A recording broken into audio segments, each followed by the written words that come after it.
Wow, this angle is so bad. I'm actually not even using a tripod.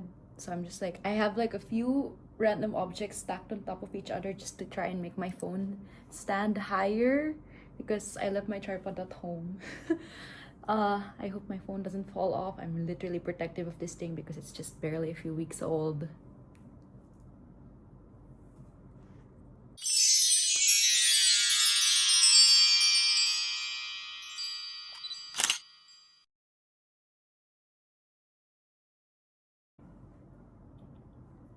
Hello, and welcome to the Mara Project. Mara Chua here, and this is another episode of Peaches Reviews Pages, which is the YouTube blog tie-in version of my official book blog called Peach Pink Pages. So as usual, if you are interested in following along this video or looking at a transcript of some sorts, you can check out the link to this official post in the description box below.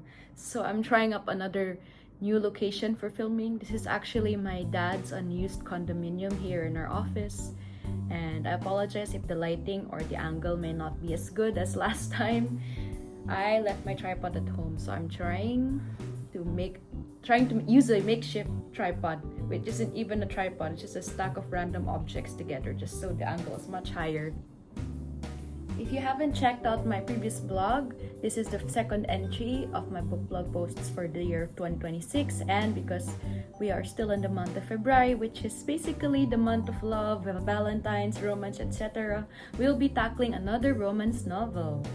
So, Peruvian-American author Katie Holt's debut novel, Not in My Book, follows a popular enemies to lovers trope mixed with academic rivalry and chasing after a dream job. For Rosalinda, aka Rosie Maxwell, who is also of Peruvian descent, her dream career is one step away. Taking a workshop and writing class for her thesis, I'm assuming this is relating to graduate studies, Rosie wants to write the perfect romance novel, but she's uninspired and unsure of how and where to start. After dealing with heartbreak from her ex-boyfriend, Simon, and leaving her family behind, she's now tasked with writing a novel, collaborating with her former crush, Aiden Huntington.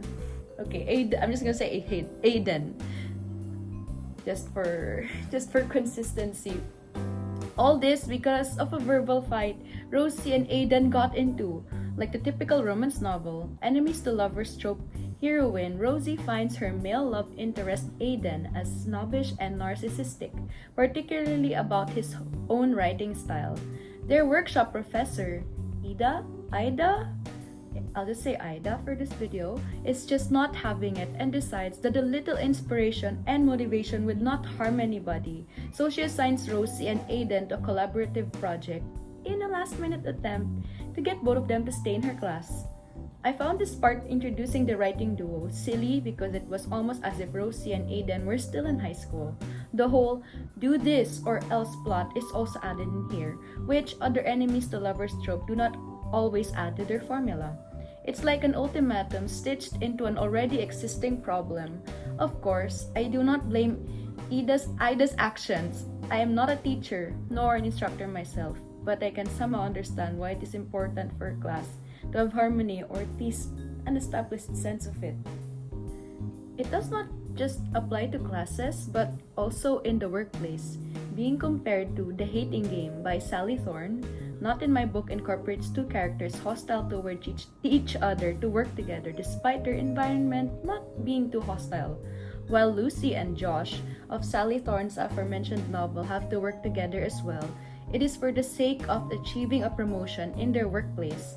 With Rosie and Aiden, there isn't any competition to beat. However, there is a thesis Rosie must work through, and from the plotline alone, Ida's writing workshop seems very important to Rosie's future as a writer. Seeking advice from her friend group, Jess, Logan, and Tyler egg Rosie on to start her project with Aiden. Rosie wonders out loud, how can two people with two completely different interests and goals work together? Well, Rosie, have you ever heard of the phrase opposites attract? It's true that even in real life, it may be a challenge for two completely different people to get along in the first place. I've met a lot of people who I had nothing alike with, and it got me wondering how I was even friends with them. In fact, in my last relationship that lasted 4 years, I also wondered how a pop-loving bubblehead could be with a brooding metalhead. I don't know about my past self now, but jokes on you. I'm now a metalhead myself. So I don't listen to pop music as much anymore. I've been asked this question multiple times, to which I would always say, well, pop music just doesn't appeal to me anymore as it used to back in the day. But of course, I still find some songs that I can deeply enjoy. It just so happens that I follow more metal and rock artists now. Of course, I'm a metalhead that still reads romance to this day, but it's no longer as a form of escapism, but as entertainment. Plus, I'm also curious about modern romance writings, especially stemming from pop culture, just to see what this appeal is really about. I stumbled upon Katie Holt's novel while out and about with my father a few weeks ago, and while the price for this book from a bookstore was insanely expensive, over 1,000 pesos by the way just for this, I knew I had to get it. Did I let the intrusive thoughts win? Yeah. But it was worth the opportunity seized. Plus, it was the only copy in the store. Perhaps it was a rare gem I had just gotten a hold of. As I read Holt's novel, I could see why the book was a rarity in itself. Like my topic on fake identities in romance, a previous episode. Writing a book within a book is an underrated theme. Not only do you get to read glimpses of other universes within the one you are reading, it also allows you to see a different perspective of the characters you read about. It's Inception, but it also makes sense. The first and only time I encountered this theme was in young adult novels. I guess you can call it young adult. One book series I know for sure that had managed to spin a universe within a universe was Rainbow Rowell. Hope I pronounced her last name right. Rainbow Rowell's Simon Snow trilogy. Simon Snow, a character originating from Rainbow Rowell's Fangirl, existed as a character in a piece of media that the novel's protagonist, Kath Avery, held dear to her. Kath wrote for the Simon Snow series in that book. At least she wrote fanfiction of Simon. If I'm not mistaken, due to the praise Fangirl had as well as the requests from its fans, Simon Snow became a character true to life. Fiction. Can the same be said about Rosie and Aiden's characters Max and Hunter? Returning to Holt's novel, Rosie and Aiden attempt to blend their favorite genres together. It immediately starts out as chaos, as there's no way you could make sadness look fabulous. So Aiden agrees to help Rosie write romance fiction instead. The two unintentionally make themselves the main characters in their collaborative work. Max and Hunter, derived from Rosie and Aiden's surnames respectively, tackle a slow-burn friends-to-lovers relationship after meet-cute ensues. Except the friendship is messy, just as their author's own one is. Rosie just wants to pass her writing class, but the right inspiration is so hard to find. She reminds me of, funnily enough, another Rosie from a different book I tackled a few years ago. You can also read about the post. I'll be posting the link in the description below. The other Rosie in question is Rosalind Graham, an all-American girl from New York as well, who writes steamy and cheesy romances under the pseudonym Rosalind Sage. Both of these Rosies are authors, which I found so funny when I picked up Katie Holt's book. I will put a ring around these Rosies, if you get what I'm saying. Or maybe a Spider-Man meme pointing at his other selves meme. Like Rosie Maxwell, Rosie Graham finds herself picking up writing again after going on fake dates with her temporary roommate, Lucas Martin. For these Rosies, spending time with the guys they least expect to get along with allows them to fire up their writing and create beautiful storylines. The question is, how far will these two Rosies go around to distinguish fiction from reality? It soon becomes a challenge for this Rosie and Aiden when, after putting more emotions and depth into their project, their novel starts to resemble their real selves. From Aiden's dysfunctional relationship with his father to Rosie struggling to make ends meet for herself, Rosie and Aiden realize that it may be impossible to create a love story outside of their own fiction, especially when Aiden starts to fall for Rosie. And Rosie herself starts to reciprocate those feelings but is scared of having her heart broken once again, as she's still devastated from Simon's betrayal after a shared steamy kiss. Keys like, wait, no. Keys. Yeah, these are the keys to the room that I'm using right now. After a shared kiss between them, one evening, Rosie runs away from him, feeling heartbreak. She keeps ghosting him as well. It's actually I mean, I get her. I get why she keeps doing it. I just find it so random that she's just gonna be like, I spend one romantic evening with him, and I'm like, yeah, I'm sick of this. And then she comes back, and then she leaves, comes back and leaves. It's literally like Rosie's just getting milk from the store. So she would avoid him until the holidays. And when he shows up outside of her apartment, so do her parents and sister unexpectedly. On Christmas night, Rosie and her family are joined by Aiden, and they spend an eventful and wonderful night together. While Rosie's family liked Simon deeply, they are learning to adjust with Aiden, especially since Rosie's American father has become fond of him. Rosie's sister, Maria, encourages Rosie to take a shot with Aiden, as everyone could really see how much he wants to be with her. It's basically the equivalent of the fell first versus fell harder trope, in which Rosie fell for Aiden first as, I guess, a crush if that counts, but Aiden fell harder. Their writing continues to work out in the long run, and it's no longer a coincidence that Rosie and Aiden, playing for Max and Hunter, write about their relationship within their collaborative work. Instead of a classroom or workshop, Max and Hunter meet at their workplace, which is reminiscent of the Hating Games plot. What I found especially creative and even goofy about this plot is how Rosie and Aiden really turned the romance into a fanfiction. I mean, it's not like I've ever written a fanfiction about me and a crush or partner before. But inspiration counts. I've crafted storylines and scenarios inspired by relationships around me or what I had, including situations with old crushes. I mean, we've all been there. I was just surprised that Rosie and Aiden were very direct in what they wanted to do with the story. As their relationship goes on, Aiden struggles in trying to give their story a happy ending, both in the book and their real life. Well, there was a happy ending, sort of. If you know what I mean. Of course, no passionate evening is complete without the betrayal that follows. I don't know why the male love interest is always antagonized in these female-oriented enemies to lover stories, but let's say Aiden makes an important choice without Rosie's knowledge, that it messes up their sparked-up relationship. They weren't even a full-on thing, even after literally having sex. The reviews on this one were right. It was a slow-burn romance. Sheesh. Even if the novel was told through Rosie's point of view, the drops indirectly told a different side of the story since Max and Hunter's story was a dual perspective.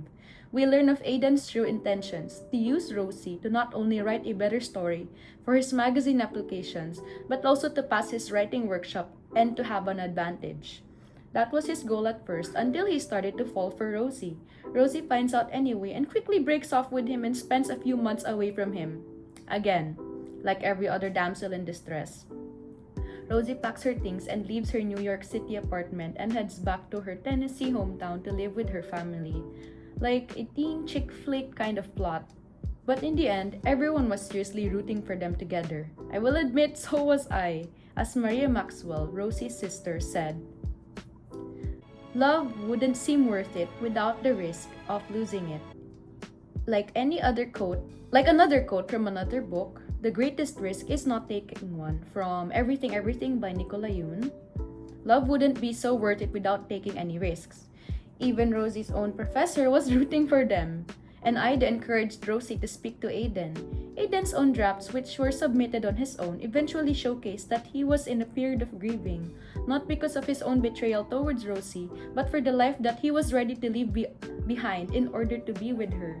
Aww. That's actually kind of sweet, even if the betrayal was so sudden. Well, they got back together to no surprise as Rosie and Aiden's love story unfolded in the pages of Max and Hunter, the characters they brought to life through their shared work titled What Lies Between. They even get married by the end of the book. Can you believe it? Despite the steamy situations, I'm grateful this book actually had more storyline and thoughts to it than the plot, if you also know what I mean. Unlike most erotica or adult romance-centered books. Overall, I still did enjoy this book. It gave me a unique perspective on trying to mix fiction with reality, and through Rosie and Aiden's complicated teamwork, it shows us that writing can be expressed from emotions and true-to-life experiences. In a way, we really can't write a story on our own without having to find certain inspiration and even live through it. Would I recommend this book? Not in my book. You know what I mean, get it? But also a big yes. Have you ever written a story about someone or based off someone before? And that concludes today's video. Yes, this is a lot shorter than the previous vlogs, but I guess it was because the book was surprisingly not too long. I don't know why, this book just kind of feels heavy, like not in an emotional way, like it's actually heavy to hold, and the pages are kind of a little bit thicker. So I'm guessing that's another reason why the price was kind of expensive, because there's like a different publishing house, different page styles, layouts, whatever. Also, is it weird that every time I see a book, I always go for the ones that have like these covers of like the characters just together? I know they say don't judge a book by its cover, but I figured like, come on, at least you get a visualization of what the characters look like, especially if you're gonna adapt it into film. So that is all for today. Thank you guys so much for stopping by. This was Peach's Reviews Pages for Peach Pink Pages by Mara Chua of the Mara Project. See, I did it better. Anyways, I'll see you guys in the next video. Bye, guys! It's so bad. Okay. So I'm just gonna show you a quick tour, I guess. So this is the condominium. And this is my screensaver, Google Docs. Google Docs! I want to show you my wallpaper, because why not? Look at this. This was actually borrowed from a template from Canva, but I decided to tweak it for my own self. I've been obsessed with space and outer space stuff lately that I've decided to tweak my wallpaper as well with my mom's strips, my birthday party, if you haven't seen the vlog yet, 7th monthsary with Jerome, Valentine's Day, which was from last week, and some of the pictures I'll put here are pictures from last month. So these were pictures together from January. Yeah, this is my setup with like random stuff. All right. And yes, these are the keys that I was talking about. Oh, my dad gave this to me as a graduation gift. I think this was custom made, which I appreciate the thought. Thanks, Dad. All right, bye guys.